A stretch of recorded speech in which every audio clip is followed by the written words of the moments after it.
Unfortunately, it's all too common to hear about child abuse cases where the victim's pain was ignored by those who saw the signs but didn't step in. Or maybe suspicions of abuse were reported to the authorities and dismissed until tragedy forced everyone to pay attention. We've heard way too many stories about children who are left to suffer in horrible living conditions for an unfathomable length of time. For example, the case we just covered recently about a 32-year-old man who set fire to his house to escape imprisonment that had gone on for almost 2 decades at the hands of his stepmother, Kimberly Sullivan, who allegedly abused, starved, and neglected him throughout his whole life.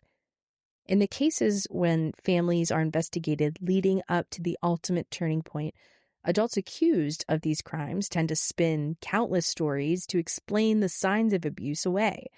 However, I've noticed that usually, whenever a case of child abuse does make its way to the public's attention, society tends to respond to the victims with an outpouring of sympathy, empathy, and overwhelming concern.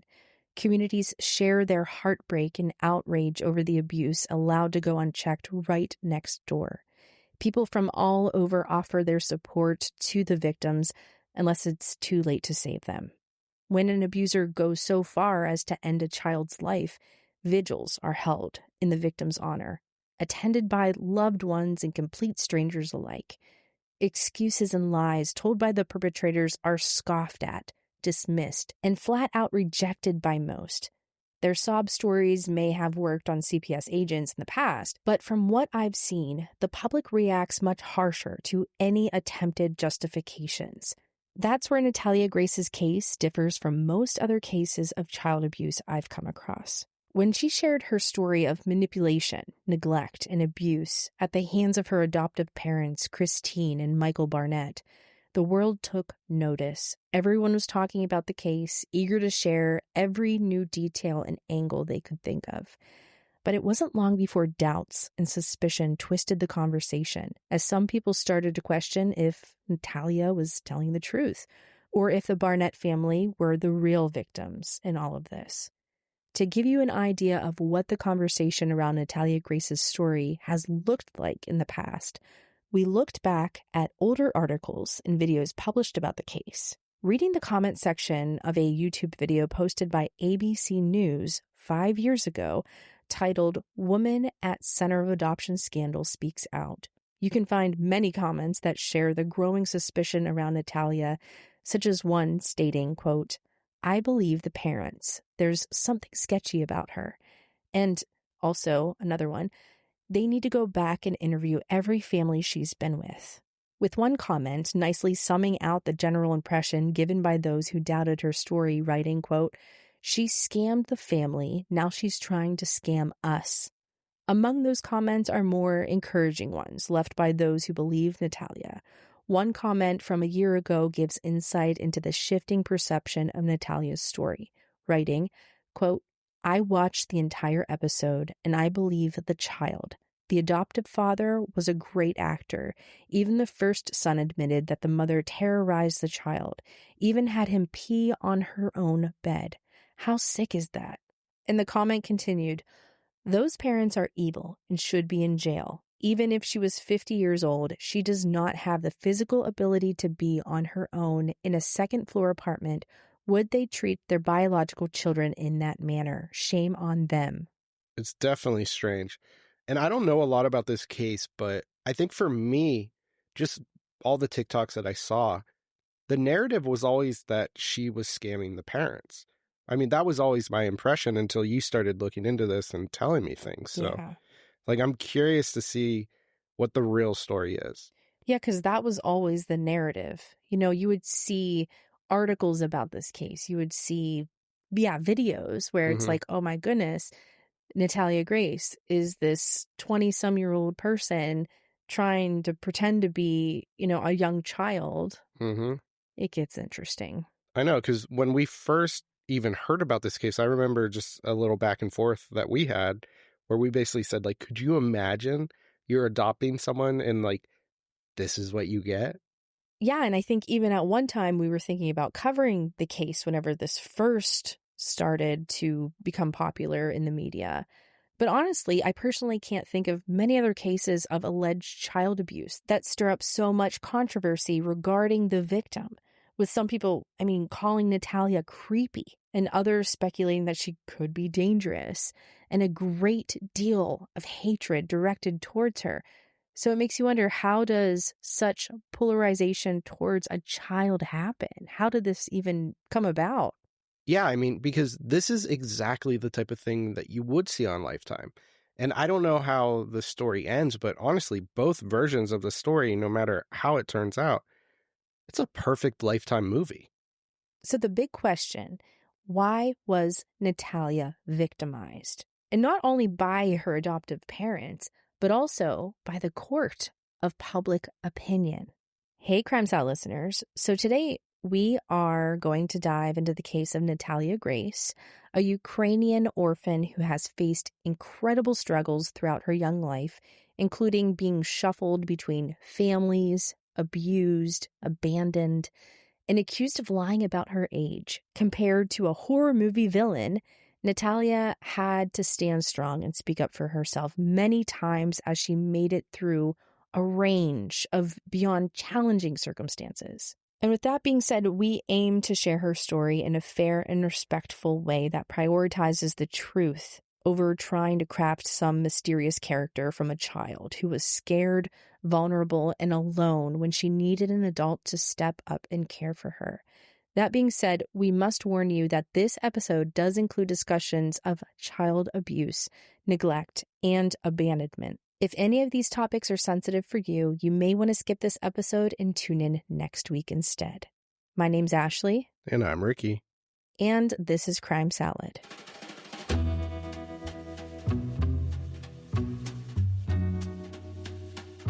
So let's see if we can figure out how an abused child became the center of such intense speculation. Natalia Grace was born in Ukraine on September 4th, 2003, to a 24-year-old mother who relinquished her parental rights because Natalia was born with a rare form of dwarfism called, and I may butcher it, spondyloepiphyseal dysplasia congenita. Hope for a life spent with a loving family was dangled in front of Natalia in 2008 when she was adopted by an American couple and brought to the United States to live with them in New Hampshire. Sadly, it didn't turn out to be a good fit. The couple relinquished their parental rights soon after adopting Natalia, blaming her disruptive behavior. However, it wasn't long before Natalia was introduced to a new family, the Barnetts, who had 3 sons already: Jacob, Wesley, and Ethan. By 2010, a new chapter of Natalia's life began when Christine and Michael Barnett adopted her, welcoming their daughter into their home and family. Unfortunately, the mood in the house soon shifted into complete hostility towards Natalia. Since leaving the Barnett's care, Natalia has accused Christine of abusing her in many ways, including hitting her with a belt, spraying pepper spray right into her eyes, and giving her 3 times the recommended dose of a prescribed medication, intentionally trying to harm her with an overdose. Which is a very, very serious allegation, too. Yeah. And in response to the allegations of child abuse, Christine and Michael have since claimed that shortly after adopting Natalia, they discovered that she had pubic hair and had already started menstruating, leading them to believe that they'd been lied to about Natalia's age. They accused the young girl of being manipulative and a dangerous adult who wanted to harm their family, specifically with the intentions of killing Christine. They alleged that Natalia has tried to poison Christine's coffee, drag Christine to an electric fence, and put thumbtacks face up on the stairs, among many other violent acts. I mean, Natalia is just a young girl, and I know they thought she was older, but how did she even have access to anything like poison to poison her coffee? Or, I don't know, overpowering her and pulling her towards an electric fence? It just seems weird. Yeah, right. And Natalia, she denies that she ever tried to hurt Christine or lied about her age, explaining that Christine coached her into saying that she was 22 years old and that she tried to kill her parents, even though none of this was true. Well, how old was she supposed to be at this time? We'll talk more about that, actually. But according to this story and also her birth certificate, she was born on September 4th, 2003, which would make her about 8 years old during this time. Okay. So, yeah, 8 years old and they think she's 22? Yeah. Yikes. Now, Natalia, she does admit that at some point she kind of started to believe it. But in reality, it was all lies and manipulation orchestrated by Christine. Natalia didn't know what to do at the time, feeling powerless against her adoptive mother. Natalia also said that Michael Barnett wasn't directly involved in the physical abuse. However, he also never stepped in to protect his adopted daughter from Christine, as he was obligated to do.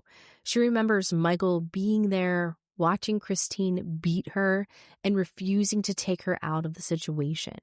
One of the ways he'd excuse his actions, or I guess inaction, is by claiming to be afraid that Christine would take his sons away from him if he ever did stand up for her. By 2012, the Barnetts took things a step further by getting the Marion County Probate Court involved. They petitioned the court to legally change Natalia's age from 8 to 22, a request that was ultimately granted. With Natalia declared a legal adult, the Barnetts decided to move Natalia into her own apartment in Lafayette, Indiana in 2013. Then, the family moved to Canada with their sons, leaving Natalia in Lafayette to take care of herself alone in her own apartment. How is that even possible? I mean, based on what information? 8 and now she's 22 and now she's in an apartment by herself? Like, if she's 10 years old, she's now alone? Like, how is... Oh my God, it just blows my mind. Yeah, she was just shy of her 10th birthday. And looking back, Natalia explains that she didn't fully understand why she was being left at the apartment by herself at the time. But, I mean, she had no choice. She had to listen to her mother. I mean, she's 10 years old. Of course, she didn't know what to do. Yeah, I can't even imagine the fear Natalia must have faced as she tried to navigate life on her own in a house that wasn't accessible for even a person with dwarfism to begin with. And I mean, altogether, I mean, she's still a child. The fact that she's still alive today, so well-spoken and insightful, is just incredible, especially considering that she lived on her own like this for about a month until a couple Natalia befriended, Antoine and Cynthia Mans. They took her in, they became her new parents, caring for Natalia alongside their 10 other children, and integrated her into their family. In 2019, Christine and Michael Barnett finally faced legal repercussions for abusing and abandoning their adopted daughter after law enforcement got involved in Natalia's case. However, since Natalia's age had been legally changed to 22 back in 2012, prosecutors, they couldn't charge the couple with neglect of a child. Christine and Michael were instead charged with neglect of a dependent and conspiracy to commit neglect of a dependent. Michael was found not guilty of those charges in 2022, with the charges against Christine being dropped shortly after. The couple is now divorced, with Michael seemingly changing his stance on the case over time. So once news spread about Natalia's case, it quickly caught the public's attention, and it didn't take long for many people to point out the similarities between Christine and Michael's version of events in the plot of the movie The Orphan, a horror movie that was released in 2009. Do you remember that? No, I don't, actually. So it was about a couple who adopts a 9-year-old girl, and they're unaware that she's actually a dangerous adult woman with murderous intentions. There was also an article that was posted by Screen Rant, and it was shared by IMDb. And they mentioned the connection, stating, quote, "Strangely, 10 years after The Orphan was released in 2009, a similar incident occurred in which an Indiana couple adopted a 6-year-old Ukrainian girl named Natalia Grace, who also had a form of dwarfism and a murderous streak," unquote. Now, of course, that's simply not true. There's been no evidence to even suggest that Natalia has or ever had a murderous streak. But that's just one example of the many ways Natalia's story was twisted to capture attention, creating doubt in the public's minds to ramp up the intrigue and capitalize on the mystery of it all. Natalia's vulnerability as a child subjected to abuse and neglect seemed to have been cast aside by some, as she was thrust into this fictional role that painted her as a potentially manipulative, dangerous criminal who had conned her way into the Barnett family's home. Along with her story being covered by countless news outlets, YouTubers, podcasts, and even blogs, several documentaries were also made about Natalia's case. Christine and Michael weren't shy about sharing their side of the story, though. Multiple interviews with different reporters during this time. Natalia, she tried to fight back, sharing her side of her time with the Barnetts as well. Dr. Phil even had Natalia on for an episode of his show, and he didn't hold back on questioning Natalia's version of events, creating more doubt among some viewers about her age and intentions. And more recently, Hulu released a new crime drama inspired by the case called Good American Family.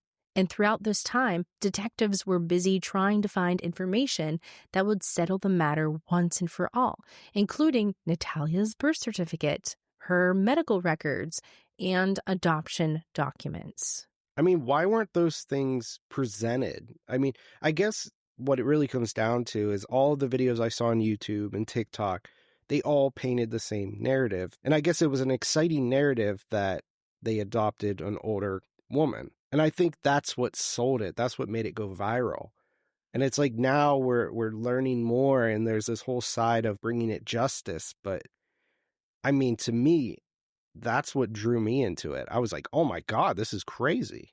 So the fact that she's a victim, oh my God, it's just like full circle for me. It's nuts. Yeah, it's pretty crazy. And it makes you wonder, why didn't they look at these things? Why didn't they look at the birth certificate, the medical records, the adoption documents? Why were those things disregarded? I 100% agree. I think ultimately we heard and believed what we wanted to hear and believe. Yeah. So during this time, there were actually 2 detectives from the Indiana State Police Department who went so far as to visit Ukraine in 2019, where they met with Natalia's birth mother, and they also collected DNA samples that proved that she was Natalia's biological mother. And everything they found further proved that Natalia was born on September 4th, 2003, meaning that she was a child when she was adopted by the Barnetts. Tippecanoe County prosecutor Patrick Harrington has confirmed, quote, not one person, one doctor, not a dentist, not a government official contradicts her birth date at all. Okay, so with this new information, though, the Barnetts, they should be begging for forgiveness, right? They were wrong. Well, you would think, but actually, I don't think they ever did. Wow. Wait, so what year was she adopted again? 2010. Okay. So keep in mind that one fancy horror movie, it came out in 2009, so a year prior. And also, this is the same year that an endocrinologist evaluated Natalia and estimated her age to be between 9 and 11 years old. Well, then that should squash that. Okay, so a bit of a side note, but do you think it's possible that the adoptive mom could have seen the movie and just been like paranoid out? I mean, it's possible because it kind of aligns with the timeline. The movie came out in 2009. She adopted Natalia, 2010. It's fresh on the brain. And she's getting like all these tests done. So not only the endocrinologist did test, she also had a dentist evaluate her teeth. Okay. So a dentist, they came forward after all this, and they claimed that Christine had brought Natalia to his office in 2011 to see if he could determine Natalia's age by looking at her teeth. Right. And at the time, the dentist recalled that Natalia still had 12 baby teeth and that Christine knew her adopted daughter was around 8 or 9 years old by the end of that visit. Right. And the adoptive mom would have known that information, and it should have just been over right there. Yeah. Oh, okay. She's I a was child. wrong. Yeah, we don't have to get her an apartment and make her live on her own. And there was even further testing that continued to confirm her age. A blood test done in August of 2023 concluded that Natalia was approximately 22 years old at the time of the testing, which means that she would have been around 9 years old when Christine and Michael adopted her. Michael has also changed his story over the years, which could point to the disturbing possibility that the couple wasn't simply wrong about Natalia's age, driven by some sort of strange paranoia. Instead, they might have been straight up lying this whole time, knowing that they were further harming the very child they chose to adopt into their family. Michael has since apologized for not protecting Natalia from Christine's abuse, claiming that he was also manipulated, threatened, and controlled by Christine into becoming exactly who she wanted him to be. Now, Natalia, she has forgiven Michael, but she admits that forgiving him wasn't easy. She doesn't view Michael as her father at all, since he didn't protect her the way that a father should have. He cared more about his biological sons than the safety and well-being of his adopted daughter. Meanwhile, Christine seems to have stuck to her story about Natalia being the abuser, still insisting that she and Michael loved and cared for their adopted daughter the way parents should. As the years have passed, proof in the form of documentation and test results seem to have helped squash a lot of the speculation that spread when Natalia's case first came to light. But was that really necessary to see through Christine and Michael's lie? Could any of the Barnetts' claims be considered valid arguments? Natalia has since denied most of the claims Christine and Michael used to try to justify leaving her alone in that apartment while they moved to a different country without her. However, let's suppose for a moment that any of the claims Christine and Michael made about Natalia's development and behavior were true. Would that give weight to their suspicion that Natalia was an adult when they adopted her? As far as that one argument the Burnetts had when they noticed that Natalia had pubic hair and had already started her menstrual cycle shortly after they adopted her, certainly that would have meant that Natalia was younger than most girls when they start their menstrual cycle, as the average age is around 12 years old. But averages don't give the whole picture. Over time, the average age of puberty has lowered steadily in more recent decades. No one knows exactly why this is the case, but it's not unheard of for girls to get their first period when they're only 7 or 8 years old, sometimes even younger. This is known as precocious puberty, and though it can be a sign of an underlying medical issue, it doesn't mean that a child is lying about their age. Now, of course, the Barnetts' claims that Natalia was a danger to their family, lashed out violently, and even tried to kill them are much scarier than her allegedly going through puberty at a younger than normal age. Natalia has denied these serious allegations. But for a moment, let's consider the possibility that this did happen. Would it be unfathomable for a child to act out in such a way? Could a little girl truly be so violent? Unfortunately, the harsh truth is a lot of times these children who are adopted into a new family or put into the foster care system, they often have experienced trauma, right? They've been taken from their biological family, moved into a stranger's house. They're gonna act up. There's gonna be some baggage, some issues, right? 100%. Imagine yourself as a child, but as a really young child, you're taken from your family or you're being moved from different families because you're in the foster care system. Mm-hmm. How could you not even expect any behavioral problems at all? It's just a lot for a child to go through. A lot of times they're pretty aware that they're just given up by their biological parents or they have to be separated from them. So they're being uprooted from this situation that they were in Mm-hmm. and then just placed into another situation. Yeah, behavioral issues naturally are going to happen. Right. They don't want to be there either. They want to be with their mom or their dad or whatever life they knew. Right. And on top of that, the negative experiences that a child can run into as they move through the flawed systems that are currently in place to care for these children, Adopted children are known to act out in many different ways, including withdrawing, intense tantrums, lying, being defiant, and even lashing out with violence, among other maladaptive behaviors.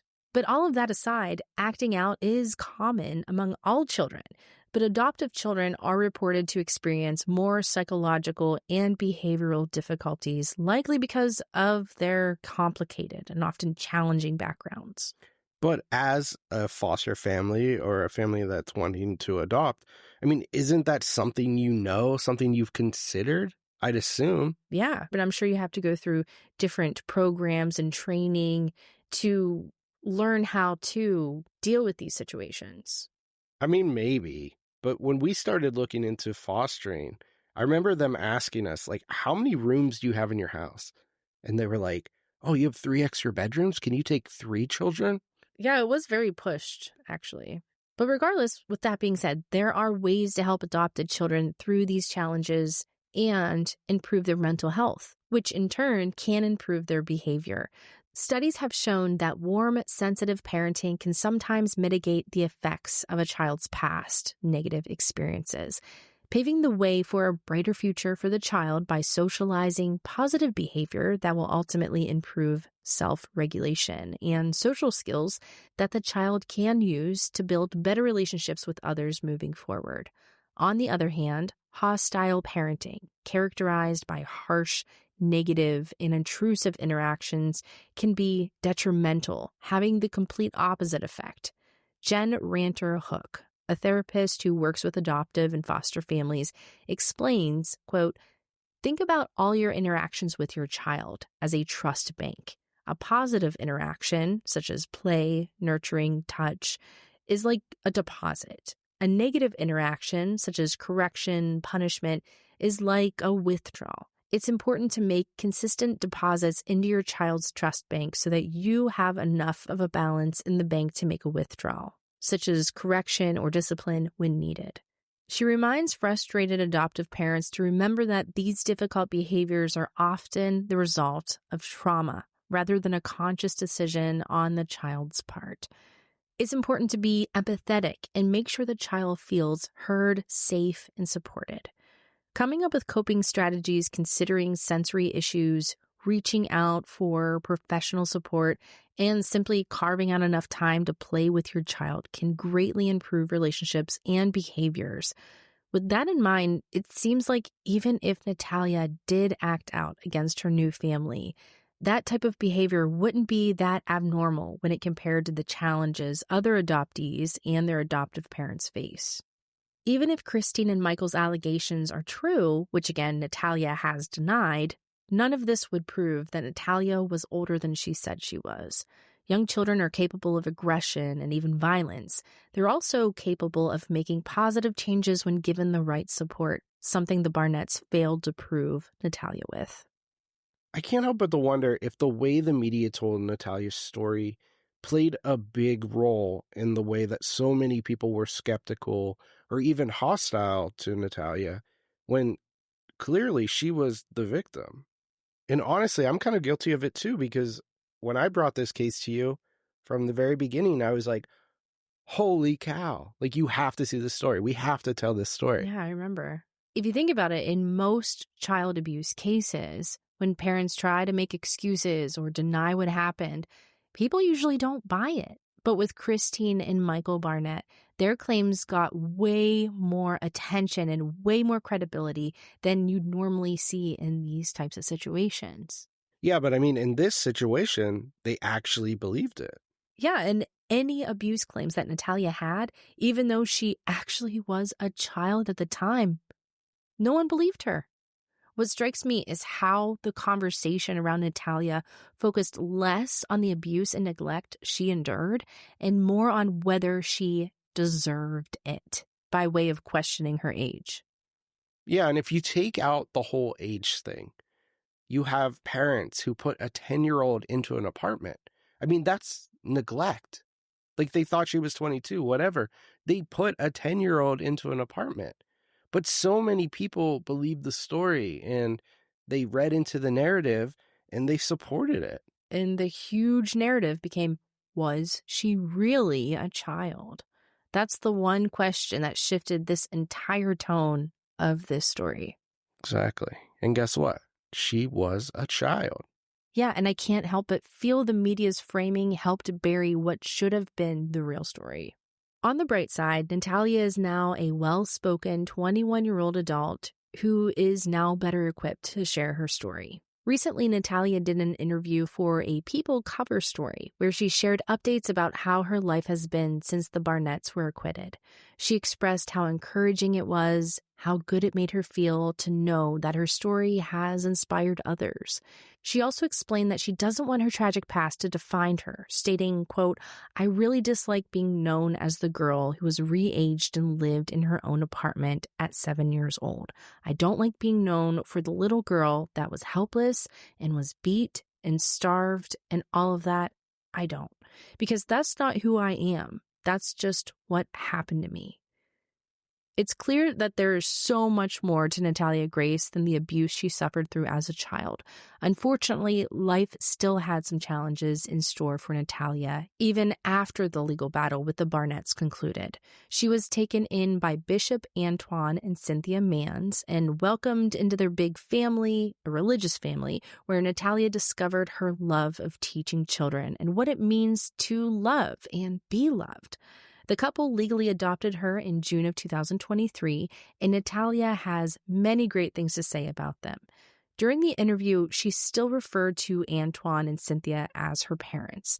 Natalia said that her life was pure hell before she met the Manns, saying they showed her what love truly is. Even before the couple legally adopted her, Natalia says she felt like their child. That's awesome. Yeah. And despite everything that's happened since the adoption, she still loves Antoine and Cynthia. And she believes that they still love her too, even though there have been some troubling accusations directed at Antoine and Cynthia recently. Antoine and Cynthia Manns have been accused of controlling Natalia and forbidding her from contacting outsiders, with several witnesses coming forward with claims that they've seen the couple physically abuse Natalia as well, including whipping her with a belt and slapping her. So far, no charges have been brought against the couple, but Natalia admits that she did leave the family's house abruptly in December of 2023 in a way that gives the impression of some kind of escape attempt. The getaway was all part of the plan created with the help of Natalia's boyfriend, Neil, and a couple who had tried but failed to adopt Natalia back in 2009, Nicole and Vince DePaul. Nicole and her daughter drove from their home in New York all the way to Nashville, Tennessee to pick up Natalia from church early that morning. Natalia snuck away without telling anyone to go stay with the DePaul family. Even if we don't know the full picture of why Natalia decided to escape with the DePauls in this way, after spending 10 years with the Manns family, it's clear that leaving wasn't easy for her. Natalia recalls texting her mother, Cynthia, right after she left, worried that the family would assume something terrible had happened to her once they noticed she was gone. Natalia apologized for how she went about leaving and assured her parents that she was safe. Cynthia seemed genuinely sad to hear that Natalia had taken off like that, telling her adopted daughter, quote, "You were supposed to be my forever baby. You're still my baby, but you were supposed to be with me forever," unquote. It was an emotional time for Natalia, but she also explained to her mother, "I've got to spread my wings." And it seems that's exactly what Natalia has done since then. Now she can look back on her time with the Barnetts, the Manns, and the DePaul families and reflect on what she learned from each experience.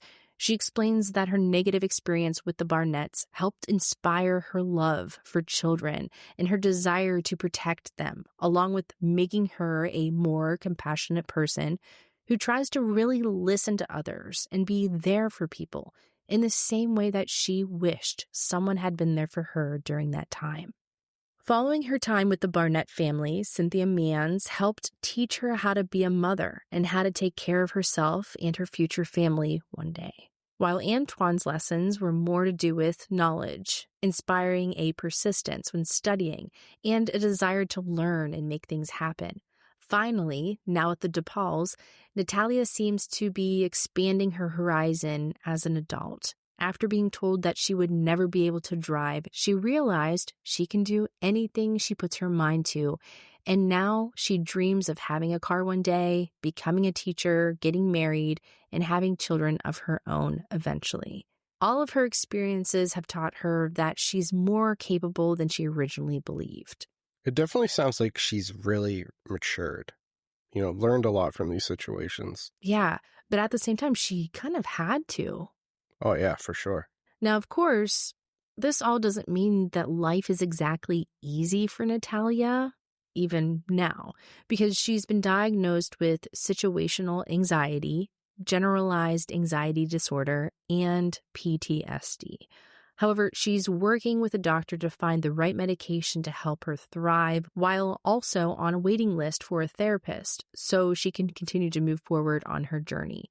She admits having struggles with trusting people and letting her guard down, and it takes her a while for her to let people in. But it's clear to see that she has a lot of love to give. And when she talks about her dreams, her love for kids, and her desire to have her own children one day, there's this infectious enthusiasm, which personally gave me the sense that she has the determination it takes to make those dreams come true. She's already working on getting her GED, learning to drive. She shares that she loves small, meaningful gestures, but the best gift she could be given is just having someone there with her.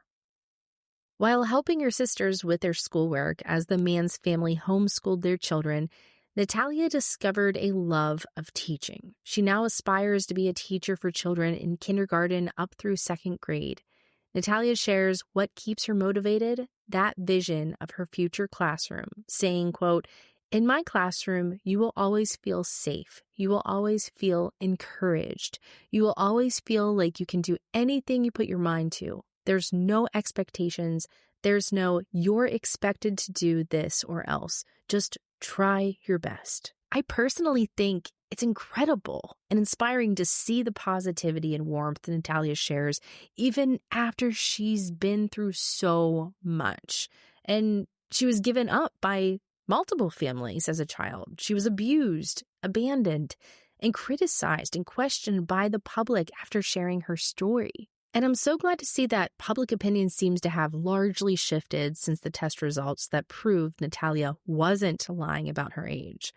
However, it's sad to think about the scrutiny she had to go through to reach this point, and the fact that there are likely still people out there who don't believe her because of how the story was framed. I think there's a lesson to be learned here. Horror movies like The Orphan can be great for a fun scare, interesting to watch or discuss. It's all mostly harmless unless you're prone to nightmares. But maybe we should be more careful when approaching the stories of real people who can be affected by such speculation.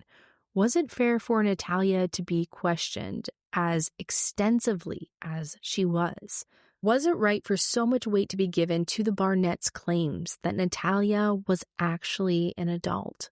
We would love to hear your opinion on this case and encourage to leave a comment to continue the discussion. Please share today's episode on social media to share this case with others and help our channel grow. As always, we are so grateful for our Crime Salad listeners, especially our Patreon and Apple subscribers. You guys are awesome. Your support means the world to us, and it helps play our part in spreading awareness about these important topics. And thank you so much for tuning in. We're so happy to share positive updates on a case that's been in the news for years at this point, and we appreciate the chance to share our perspective on Natalia's story with all of you. Stay safe, take care of yourselves, and we'll catch you next week for another deep dive into the stories that need to be told.